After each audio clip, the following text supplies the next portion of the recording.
नमस्कार दोस्तों, जेके success point के यूट्यूब चैनल में आपका स्वागत है। दोस्तों, आज की इस वीडियो में हम बात करने वाले हैं एनसीएल नॉर्थर्न कोयल फील्ड लिमिटेड में जो नई रिक्वायरमेंट या नई भर्ती आई है उसके बारे में जानेंगे कि इसकी जो भर्ती है वो कौन कौन सी वैकेंसीज़ के लिए भर्ती आई है, उसके लिए एजुकेशन क्वालिफिकेशन क्या चाहिए और इसके लिए एग्ज़ाम फ़ीस कितनी है और इसका एग्ज़ाम कब तक होगा, इसका एग्ज़ाम सिलेबस क्या है। तो आज इन्हीं सब बातों के बारे में हम जानेंगे। तो वीडियो को शुरू करते हैं। तो डियर फ्रेंड्स, ये जो भर्ती आई है ये नॉर्थर्न कोयल फील्ड लिमिटेड एनसीएल में आई है और ये कहाँ की है। ये भर्ती आई है सिंगरौली डिस्ट्रिक्ट मध्य प्रदेश और सोनभद्र डिस्ट्रिक्ट उत्तर प्रदेश। उनके लिए जो माइंस हैं वहाँ की, उनके लिए ये भर्ती आई है। तो ये भर्ती किस किस पोजीशंस के लिए आई है, तो ये आई है HMM operator, trainee, dragline operator, pay loader operator, crane operator, grader operator, dozer operator, dumper operator और शोवेल ऑपरेटर। इन सभी के लिए यह भर्ती आई है। और इस भर्ती का जो नोटिफिकेशन है वो कब आया था, वो आया था 22 फरवरी 2020 के लिए। इस तारीख को इसका नोटिफिकेशन आया था और इसके जो फॉर्म है वो कब से शुरू हो जाएंगे, वो हो जाएंगे 16 मार्च 2020 से शुरू हो जाएंगे। आगे हम इसके मिनिमम एजुकेशन क्वालिफिकेशन देखते हैं, किस पोजीशन के लिए क्या क्या मिनिमम क्वालिफिकेशन चाहिए। तो आगे हम इसमें क्वालिफिकेशन देखते हैं। तो इसमें जो सबसे पहले है ड्रैगलाइन ऑपरेटर ट्रेनी, उसके लिए एजुकेशन क्वालिफिकेशन क्या चाहिए, तो इसके लिए सबसे पहले है 10th पास, मेट्रिकुलेशन या SSC या हाई स्कूल पासड होना चाहिए, आप किसी भी स्टेट से हो। और उसके बाद चाहिए आपको ITI, और वो भी किस में, डीजल मैकेनिक, मोटर मैकेनिक और फिटर ट्रेड्स। इनमें से कौन से में भी आप अगर ITI पास किए हुए हैं तो आप फॉर्म अप्लाई कर सकते हैं। वैलिड होनी चाहिए वो NCVT और SCVT से ट्रेड सर्टिफिकेट होना चाहिए। और आपके पास एक valid heavy motor vehicle licence होना चाहिए, वो किसी भी RTA RTO से प्रमाणित होना चाहिए, इशूड होना चाहिए कि इंडिया के किसी भी स्टेट से आप बिलोंग्स करते हो तो आपके पास हैवी मोटर व्हीकल लाइसेंस होना चाहिए। और इसमें जो ड्रैगलाइन ऑपरेटर है उसमें वैकेंसीज़ कितनी हैं, उसमें कुल 9 वैकेंसीज़ हैं। आगे देखते हैं इसमें डोजर ऑपरेटर ट्रेनी के लिए, तो उसमें भी आपके पास 10वीं पास होनी चाहिए आप, और उसमें भी आपको valid heavy motor vehicle licence होना चाहिए। और वो भी किस में, ज़्यादातर आपको ट्रैक्टर ड्राइविंग में होना चाहिए। इसके लिए वैकेंसी कितनी है, वो है कुल 48 वैकेंसी। आगे है इसमें ग्रेडर ऑपरेटर, उसके लिए भी यही योग्यता है और इसमें वैकेंसी कितनी है, 11 वैकेंसी हैं। आगे है डंपर ऑपरेटर, इसमें भी आपके पास 10th पास होना चाहिए और हैवी मोटर व्हीकल लाइसेंस होना चाहिए, और उसकी वैकेंसी कितनी है, 167। और आगे है शोवेल ऑपरेटर, उसकी वैकेंसी है 28। और पे लोडर ऑपरेटर, उसकी वैकेंसी है कुल 6 वैकेंसी हैं। और जो योग्यता है मिनिमम एजुकेशन क्वालिफिकेशन, वो सभी में 10वीं पास और हैवी मोटर व्हीकल लाइसेंस आपके पास होना चाहिए। आगे है इसमें क्रेन ऑपरेटर, उसके लिए भी सेम योग्यता है और इसमें वैकेंसी कितनी है, 21। और आगे है इसमें ड्रिल ऑपरेटर ट्रेनी, इसमें आपके पास सिर्फ 10th पास होना चाहिए और इसकी कुल वैकेंसी हैं 17 वैकेंसीज़ हैं। इसमें कोई ITI नहीं है, कोई हैवी मोटर व्हीकल लाइसेंस नहीं मांगा है, इसमें सिर्फ 10th बेस पे ही ये भर्ती करवाई जाएगी। इसमें कुल वैकेंसी कितनी है, 17। आगे इसमें हैवी मोटर व्हीकल लाइसेंस के लिए कुछ शर्तें दी गई हैं, वो देखते हैं। तो heavy motor vehicle licence will be different in different state like trains transport same is not specific, मतलब कोई एक स्पेशल स्टेट के लिए नहीं हो कि आप किसी भी स्टेट के लिए आपके पास लाइसेंस होना चाहिए, मतलब कौन सा भी स्टेट का हो जाए। आगे इसमें दिया गया है candidate must be in position valid heavy motor licence on the crucial date, मतलब आपके पास हैवी मोटर व्हीकल लाइसेंस है वो क्रूशियल डेट तक वैलिड होना चाहिए। और आपके पास जो लर्निंग लाइसेंस होता है वो इस फॉर्म के लिए मान्य नहीं होगा, आपके पास हैवी मोटर व्हीकल लाइसेंस ही होना चाहिए इस फॉर्म को अप्लाई करने के लिए।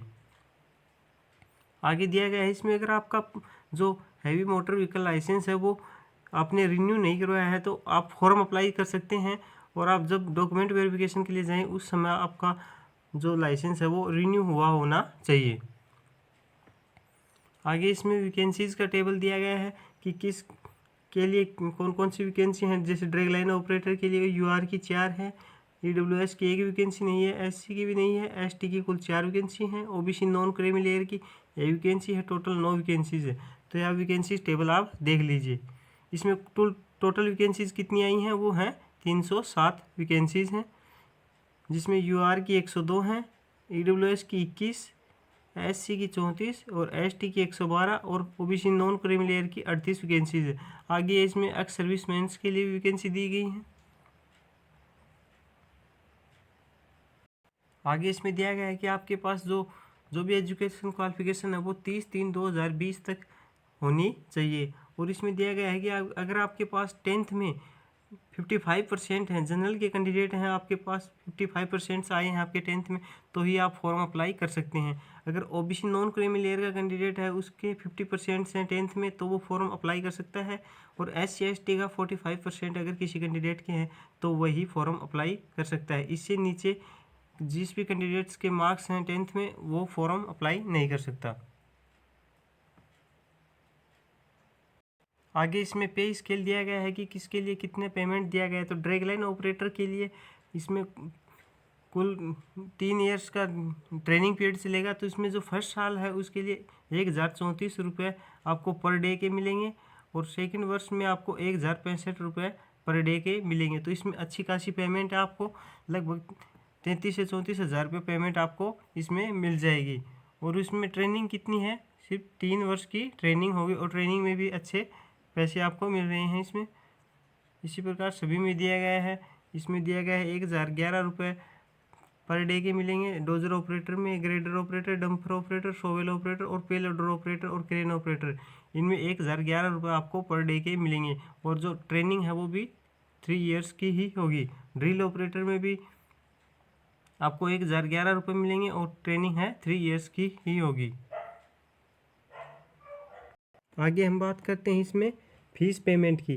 तो इसमें जो यूआर और ओबीसी और ईडब्ल्यूएस के कैंडिडेट हैं उनके फॉर्म फीस कितनी है, वो है 500 रुपीज़। और SC ST और एक्स सर्विसमैन और कोई भी डिपार्टमेंट का कैंडिडेट है उसके लिए फॉर्म फीस कितनी है, उसके लिए फॉर्म फीस नहीं है, नील है, कोई भी उसके फॉर्म फीस नहीं देनी होगी। आगे हम इसके सिलेक्शन प्रोसेस को देखते हैं। तो इसमें आपको एक कॉमन रिटन टेस्ट देना होगा। वो कौन कौन सी वैकेंसीज के लिए, वो HMM ऑपरेटर के लिए, और इसमें जो ड्रैग लाइन ऑपरेटर है उसके लिए आपको एक एडिशनल टेक्निकल टेस्ट देना होगा। मतलब कि ड्रैग लाइन ऑपरेटर को छोड़कर बाकी जो वैकेंसीज होती हैं उनके लिए तो आपको सिर्फ एक ही टेस्ट देना होगा, कॉमन रिटन टेस्ट। और एक लिए ड्रैग लाइन टेस्ट, वो जो ऑपरेटर की वैकेंसीज है उसके लिए एडिशनल टेक्निकल टेस्ट भी आपको देना होगा। और जो कॉमन रिटन टेस्ट है वो कुल 100 मार्क्स का होगा, 90 मिनट का होगा।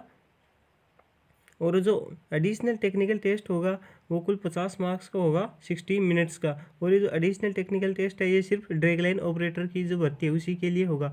और इसमें जो मेरिट है वो ड्रैग लाइन ऑपरेटर में तो 150 मार्क्स की बेस पे बनेगी। इसमें जो कॉमन रिटन टेस्ट और एडिशनल टेक्निकल टेस्ट होता है उन दोनों की मिलाकर मेरिट तैयार की जाएगी। और बाकी वैकेंसीज के लिए जो कॉमन रिटन टेस्ट होगा उसी से मेरिट तैयार की जाएगी।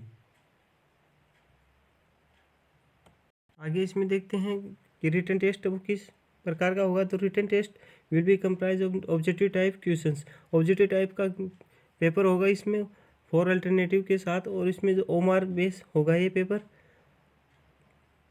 और हिंदी इंग्लिश दोनों भाषाओं में ये पेपर आएगा।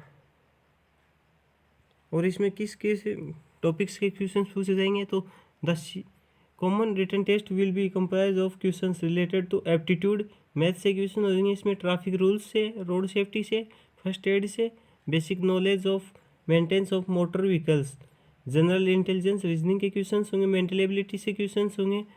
और जो टेक्निकल टेस्ट होगा उसमें जो ITI की ट्रेड होती है, डीजल मैकेनिक और मोटर मैकेनिक और फिटर ट्रेड, उससे क्वेश्चंस पूछे जाएंगे। और इसके लिए जो सिलेबस है वो अलग से सेल की वेबसाइट पर उपलब्ध करवाया गया है। और जो रिटन टेस्ट होता है उसके लिए टेस्ट सेंटर हैं वो कहाँ कहाँ होंगे, वो होंगे सिंगरौली, भोपाल, जबलपुर, ये 3 डिस्ट्रिक्ट तो हैं MP के। और यूपी में होंगे सोनभद्रा, वाराणसी और इलाहाबाद। इन 3 डिस्ट्रिक्ट्स में यूपी में इनका एग्जामिनेशन सेंटर होगा। आगे इसमें देखते हैं मिनिमम कट ऑफ मार्क्स कितना होगा। तो इसमें जो HMM ऑपरेटर की जो ऑल वैकेंसीज हैं उसमें कुल 100 नंबर का जो पेपर होता है उसमें UR EWS के लिए 50 marks minimum, SC ST OBC non creamy के लिए 40 मार्क्स, और जो ड्रैग लाइन ऑपरेटर है उसके 150 मार्क्स में से UR और EWS के 75 मार्क्स और SC ST OBC non creamy के लिए कुल 60 मार्क्स लाने ज़रूरी हैं। और इसमें एक इम्पोर्टेंट बात दी गई है, इसमें जो आपसे जो पोस्ट हैं वो कभी नहीं भरवाई जाएंगी। इसमें जो आपका जो मेरिट आएगी वो उसी आधार पर आपको पोस्ट मिलेंगी। आपके अच्छी मेरिट है, आपके ऊपर नंबर आए हैं तो आपको डोजर ऑपरेटर मिलेगी, फिर grader operator, dumper operator, shovel operator, pay loader operator, crane operator और लास्ट में आपको ड्रिल ऑपरेटर की ही मिलेंगी। आपको मेरिट के बेस पर ही अलग अलग पोस्ट मिलेंगी। इसमें आपसे कोई भी पोस्ट पहले नहीं भरवाई जाएगी। आगे इसमें देखते हैं कि फॉर्म है वो कब से शुरू होंगे। तो फॉर्म है ऑनलाइन रजिस्ट्रेशन वो होगा 16 मार्च 2020 से शुरू होंगे और लास्ट डेट कितनी होगी 30 मार्च 2020।